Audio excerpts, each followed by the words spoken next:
Halo, assalamualaikum warahmatullahi wabarakatuh. Akhirnya bisa ngonten lagi dong. Ayo, kangen nggak? Nggak kangen? Ya udah deh kalau gitu, kita nggak temenan lagi. Saya cari pengganti, bercanda. Ya, kali ini kita bakal rakit PC Core Hore yang harganya nggak sampai 1,5 juta rupiah. Widih, apa nggak murah tuh? Murah dong. Tapi gimana performanya? Nah, biar kalian paham apa yang dibahas, pencet dulu tombol merahnya dan juga belnya, biar saya tahu ada berapa anggota di channel ini.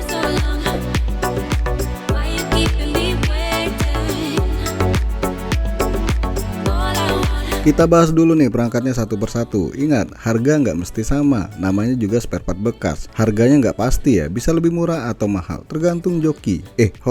Di sini saya pakai prosesor dari AMD kelas APU dan cukup banyak loh orang yang menjual PC ini dengan ngomong PC gaming pakai prosesor APU tipe ini. Apakah benar bisa? Nanti kita uji coba buat main game.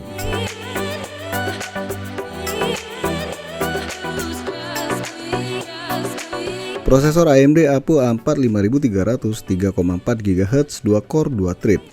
A4 merupakan prosesor kasta terendah dari APU, ya ibaratnya ranking paling bawah di kelas prosesor.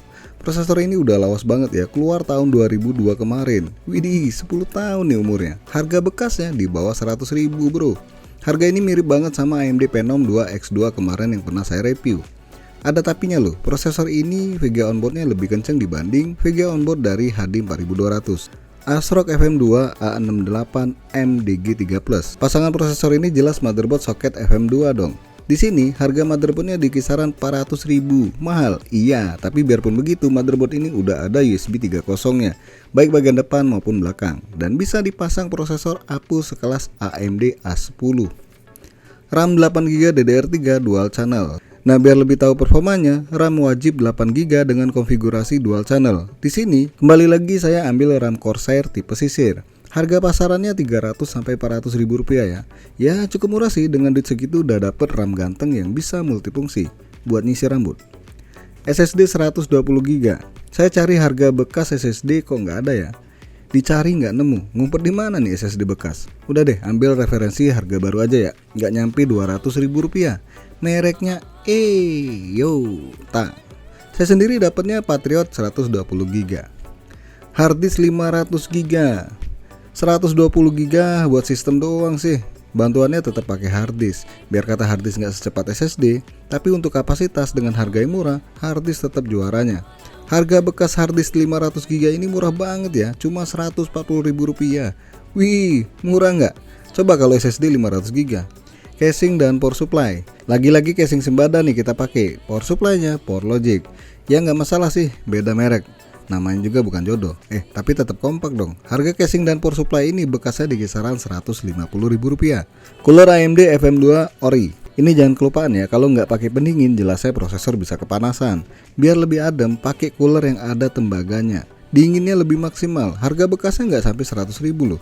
Kalau ditotalin, PC ini harganya di kisaran 1,3 juta rupiah. Ayo, murah apa mahal? Nanti kita simpulkan. Sekarang kita rakit bom. Jangan dong, ntar Pak Polisi dateng.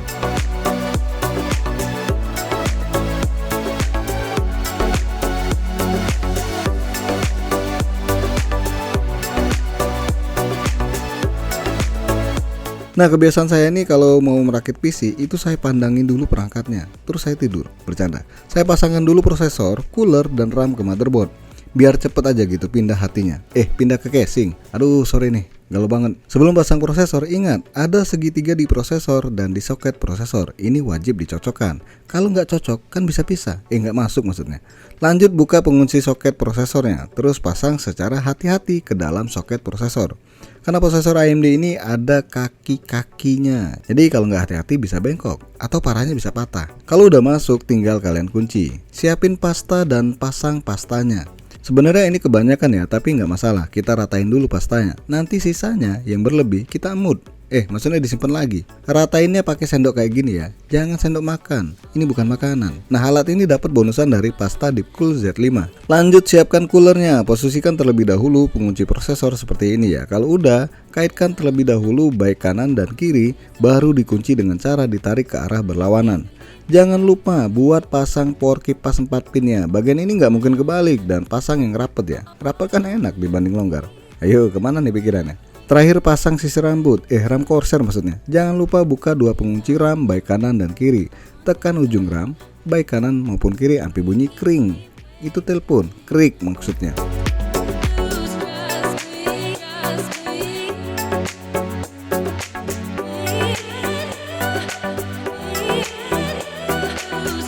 Kita siapin dulu nih casingnya, kita pasang dulu power supply ke dalam casing.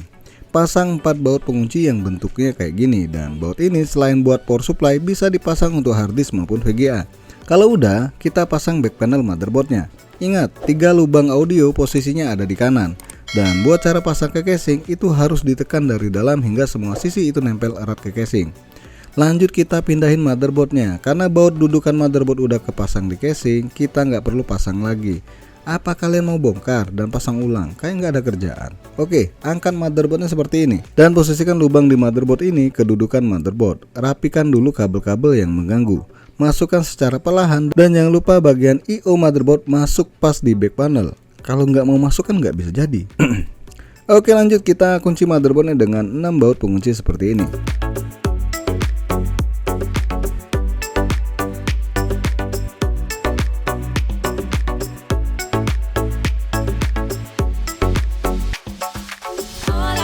Sekarang kita pasang kabel power 24 pin motherboard. Dilanjutkan pemasangan kabel power prosesor 4 pin. Yang bagian ini nggak akan mungkin kebalik. Sekarang kabel front panel kayak kabel power, kabel USB, dan HD audio. Buat pemasangan kabel USB dan HD audio saya yakin nggak bakal kebalik. Paling ya rada jelimet pasang kabel power front panel. Tapi ingat, rumusnya kayak gini ya, secara umum 2 pin di bawah itu kabel HDD LED. Terus di sebelahnya itu reset dengan tulisan posisi di bawah semua. Di atas reset itu ada power dan di sebelah power ada plus sama minus, dan itu posisi tulisan ada di atas semua.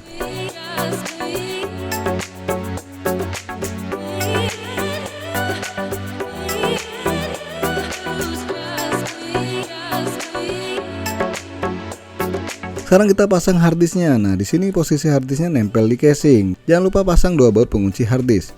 2 aja cukup.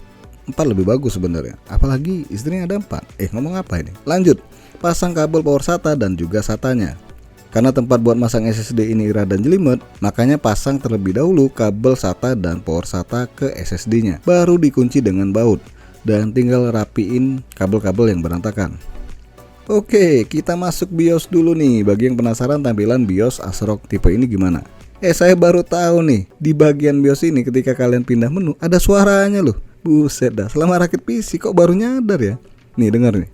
Tit tit tit tit tit tit tit tit. Kayaknya bunyinya bukan tit ya, tapi tot tot tot. Saatnya kita tes main game. Nggak banyak sih, tapi nggak ada salahnya di tes game. Kan ada penjual yang bilang bisa gaming.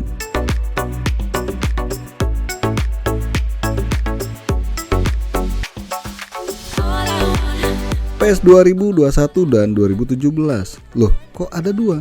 Udah dibilang 2 lebih baik daripada 1. Kalau satunya hancur kita bisa pindah yang kedua. Bener nggak sih?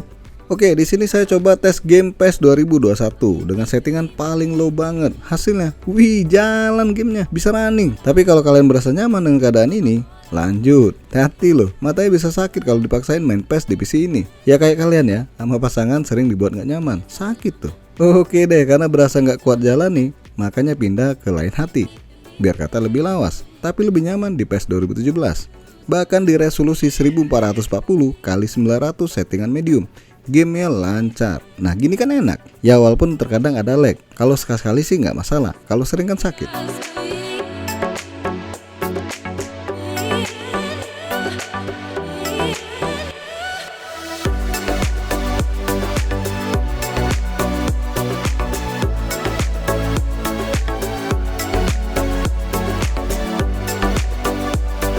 GTA 5, wih ajib nih, bisa main game GTA 5, harus dong, katanya kan PC gaming. Oke, dengan settingan paling hancur, ternyata gamenya hancur juga. Coba dimainkan malah saya seringan ketembak sama Pak Polisi. Ya mau nembak aja bingung nih, tembakannya pada meleset semua, karena lag. Ini prosesor dengan VGA onboardnya kayaknya udah kewalahan banget ya buat main GTA 5. Oke deh, saya matiin nih PC-nya, biar saya tenang, pusing liatnya.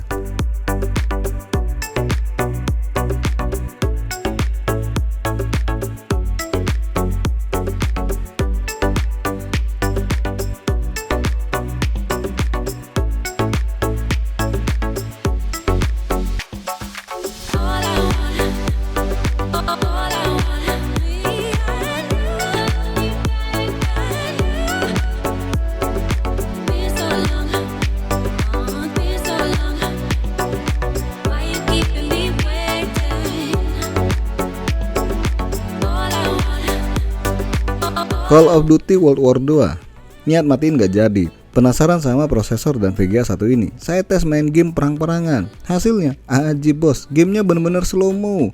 Ini udah main sniper pakai slow motion. Gamenya jalannya lebih slow-mo ya. Yang bikin keren itu pas nembak, mau nembak musuh. Jadi ini tembakannya pada meleset semua tuh. Ini keren ya. Kalau seandainya kalian lagi perang terus slow-mo, pas mau nembak, niatnya mau nembak musuh malah nembak temennya. Kan gak lucu. Padahal game ini keluar tahun 2017 yang lalu. Prosesor sama VGA ini udah kewalahan banget. Udah kita skip.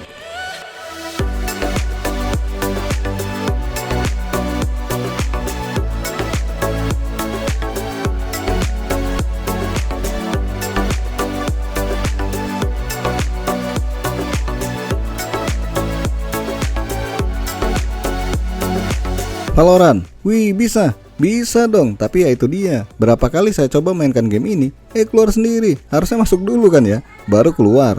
Jangan aneh-aneh dong, kita bahas PC loh. Nah akhirnya setelah bisa masuk dan disetting ke low, tapi sayang nih, saya nggak sempat bikin videonya. Saya mainkan, lancar, kagak, patah-patah, asli nggak enak banget. Kayak kalian patah hati, gimana tuh?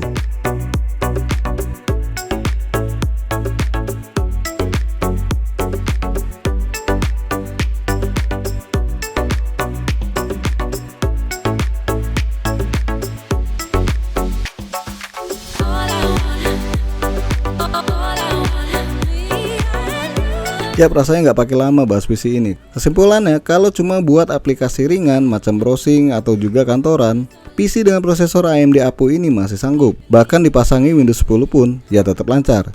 Tapi kalau berharap buat main game berat, rasanya prosesor ini bukan lawan sepadan. Kecuali kalau kalian mau main game-game lawas, kayak Call of Duty World War, Battlefield 2, PES 2017, dijamin lancar pakai PC ini. Harga 1,3 juta rasanya mahal ya, apalagi kalau nambah VGA jelas PC ini naik lagi harganya. Oke, sampai di sini aja dulu bahasan PC gaming kere hore murah pakai prosesor AMD APU. Jangan lupa untuk subscribe, like, dan share. Makasih udah mampir di NK Channel.